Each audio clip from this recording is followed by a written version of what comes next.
Hare Krishna, Krishna Krishna, Hare Hare. Hare Krishna, Krishna Krishna, Hare Hare. Hare Rama, Rama Rama, Hare Hare. Hare Rama,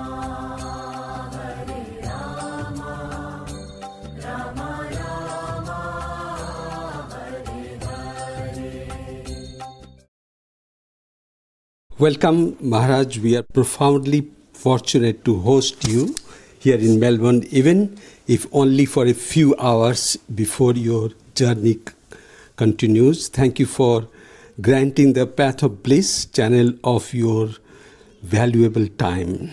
Maharaj, you were born in October 1949. That's right. And spent your childhood in Long Island, New York. That is correct. You were also noted as an academically gifted student at Northwestern University. Can you take us back to that time? What exactly inspired you to leave your academic path and join the promising Hare Krishna movement?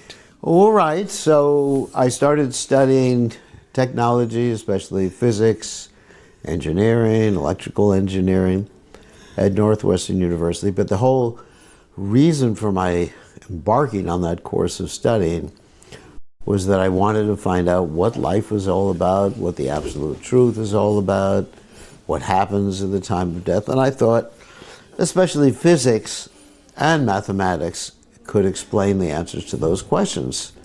So I was very disappointed, especially when they didn't come up with what's called the unified field equation. And after a while, I started studying psychology, and I started studying philosophy, religion, but still I did not find the answers to any of these questions. And so my searching in the academic field ended at that point. And I thought, what am I going to do with my life? And so then I kept reading so many books about religion and philosophy, and I still wasn't satisfied. And after I left the university, I started just working, because my parents wanted me to do something in life.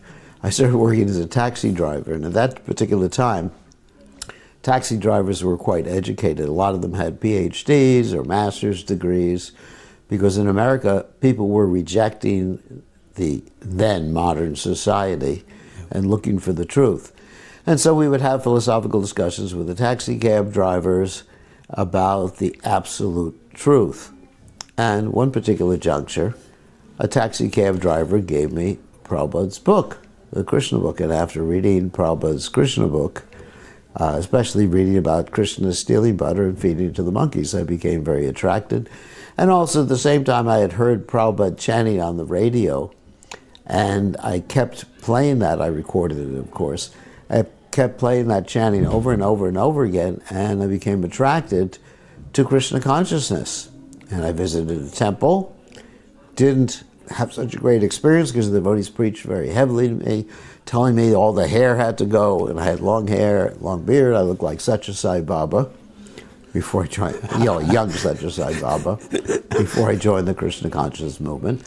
And then I spent about 2 years avoiding the devotees because they were preaching so heavy, and they kept pressuring me for donations.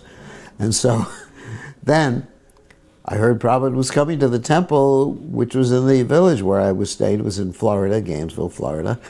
And Prabhupada visited in 1971, met Prabhupada, and I was so convinced with Prabhupada's compassion and love and dedication and devotion, I decided to dedicate my life to teaching Krishna consciousness.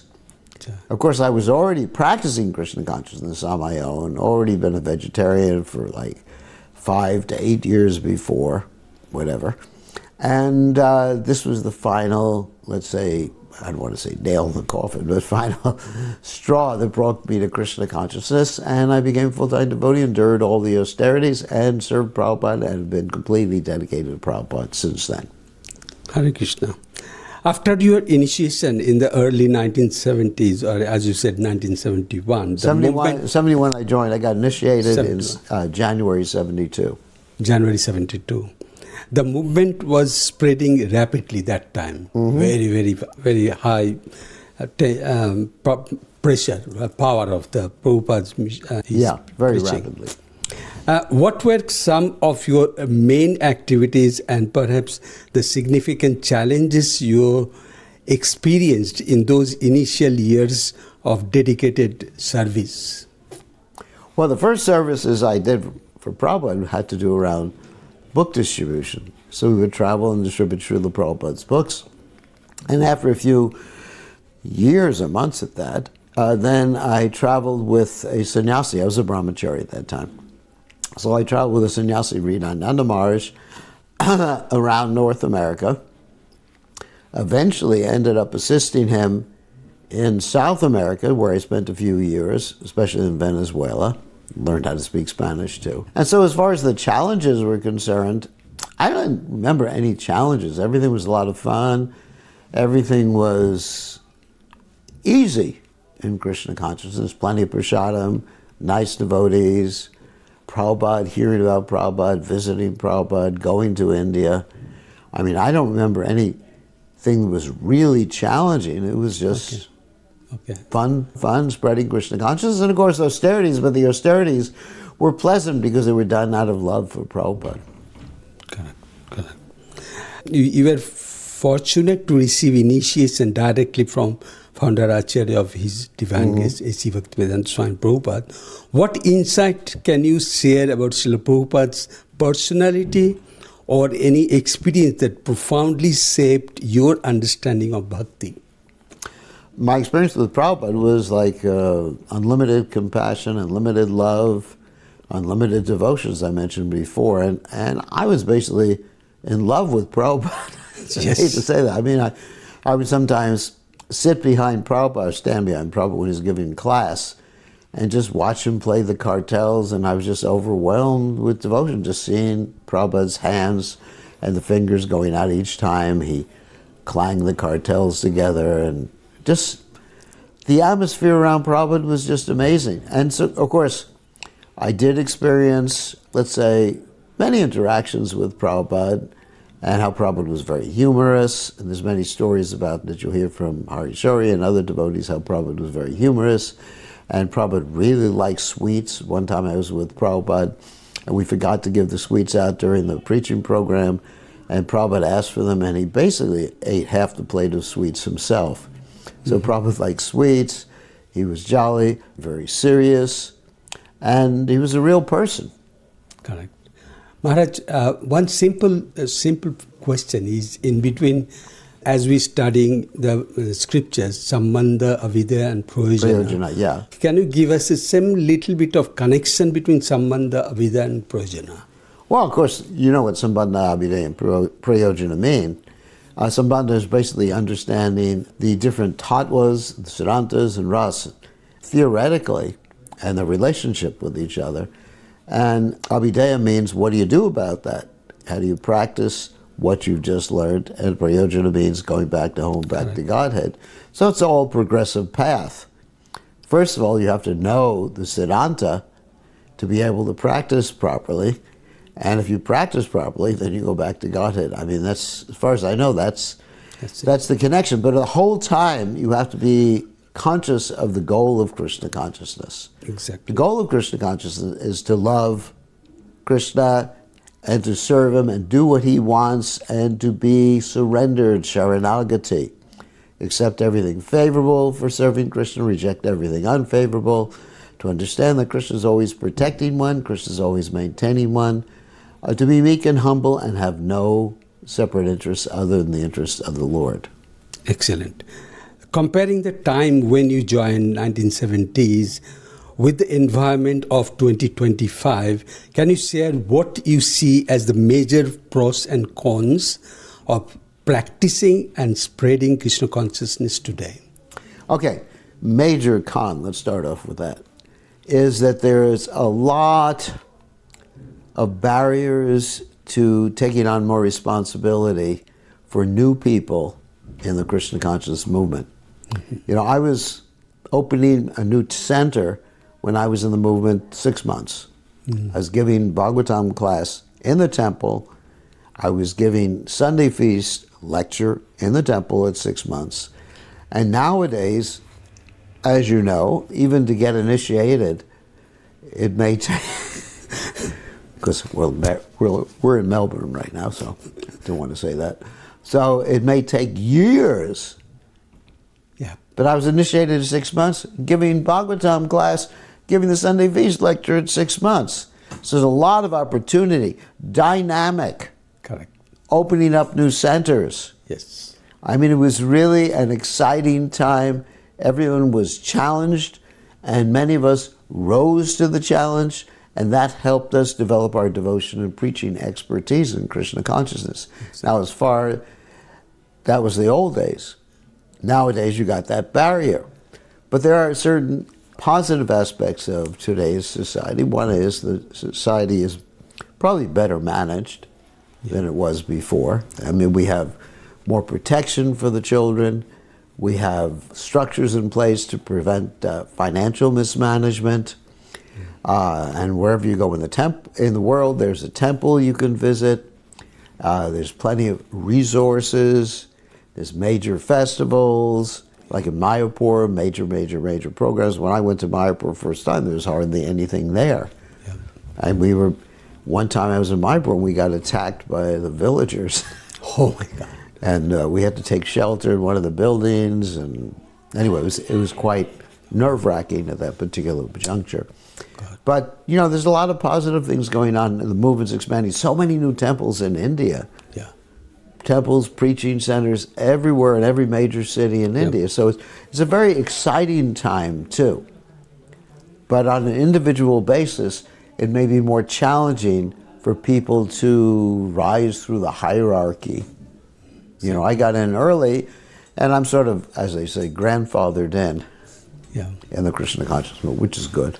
Maharaj, I remember the earlier ages, at the time, we have the faith is very quickly we have adapted, directly sitting with the Maharaj and listening, and we get the complete. Nowadays, people have lots of argument, or you can say doubts, lots of doubts they have to come and Saranagati, to surrender. I think a lot of that has to do with not having Prabhupada on the planet. But basically, you don't, and not to criticize anyone, but you don't have anyone of Prabhupada's stature around. Prabhupada, undeniably, he's a Nityasiddha devotee. Yes. Coming from the spiritual world with a mission to serve Krishna in this world, carry out the mission of Bhaktisiddhanta Saraswati Thakur. Undoubtedly, that's true. Yes. But, you know, basically, nobody's, like I said, I don't want to criticize anyone, but nobody's on the level of Prabhupada. Yes. So it's a little bit different. And so the challenge is to take shelter of Prabhupada's instructions rather than the physical form. And if that can be met, and if people can study about Prabhupada, there should be no barriers to developing the intense faith that we had in the early days of the movement. But at the same time, you don't want it to be a personality cult, even based on Prabhupada. Prabhupada didn't want the ISKCON movement to be a personality cult based on him. He wanted it to be something that's well-grounded in philosophy and understanding and realization, and really understanding who Prabhupada is, not worshiping him as God or some rock and roll star or something like that. So that there has to be some middle ground. But I think understanding Prabhupada and understanding his teachings, understanding the 6 Goswamis of Vrindavan, it requires a lot more maturity nowadays. That is true, because Prabhupada's not around. But at the same time, when Prabhupada was around, a lot of devotees were approaching Prabhupada in a very immature fashion, and a lot of them didn't remain in the Krishna consciousness movement. Maharaj, you said just in your class last half an hour ago, the role model about the bhakti. Yeah. How we can adapt that role model? A role model means you have to know who you're rolling after. That means you have to know Prabhupada. You have to study Prabhupada. And, you know, your guru, how your guru is dedicated to Prabhupada's mission. But to be dedicated to Prabhupada's mission, to understand how Prabhupada was dedicated to the mission of his spiritual master, to understand Prabhupada's situation as the founder Acharya of the International Society for Krishna Consciousness. That's the important thing. I'm going to have to go in a minute. As a senior Vaishnava and spiritual leader, what is your essential message for the general public living in this material world in illusion? Don't live in illusion. Go. Start to read a little bit about Krishna or hear a little bit about Krishna. That's the only solution that'll take you out of illusion. You can't get out of illusion by trying to get out of illusion. You got to be out of illusion by being in reality. Like the Bhagavatam says, you know, rite ritam na pratyeta chatmani tad vidyad atmano mayam yatabasha yatatamaha. Illusion means the absence of Krishna. Yeah. Or Krishna Surya Sama, Maya Hoya Andhakar. You know, Krishna is the sun, and Maya or illusion is darkness. So let's just have to put Krishna there. You know, put Krishna there, put Prabhupada there, and you're automatically out of illusion. So the way to put them there is by the hearing process. Exactly. Finally, Maharaj, could you share one verse from the scripture that is particularly dear to your heart? Yomam pashati sarvatra sarvam jamai pashati dashaham na pranashami sachame na pranashati. 6:30 Bhagavad Gita. One who sees Krishna everywhere, sees everything in him, is never lost to Krishna, nor is he ever lost to them. Very, very important. See Krishna everywhere, not only in everyone's heart, not only in every atom, but in everything that happens to you, to try to understand if something happens to you, it's Krishna. What are you supposed to do about it? What does Krishna want? And then do it. That's what that verse means to me. Wonderful.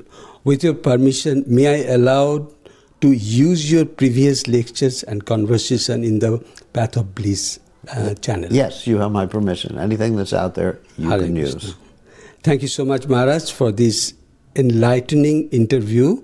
We wish you safe travels as you continue your mission across Australia, and looking forward to have your association again in Melbourne very soon. Jai. All glories to Srila Prabhupada. Srila Ki Prabhupada jai. ki jai. Hare Krishna. Thank you very much. Hare Krishna, Krishna Krishna, Hare Hare, Hare Krishna, Krishna Krishna,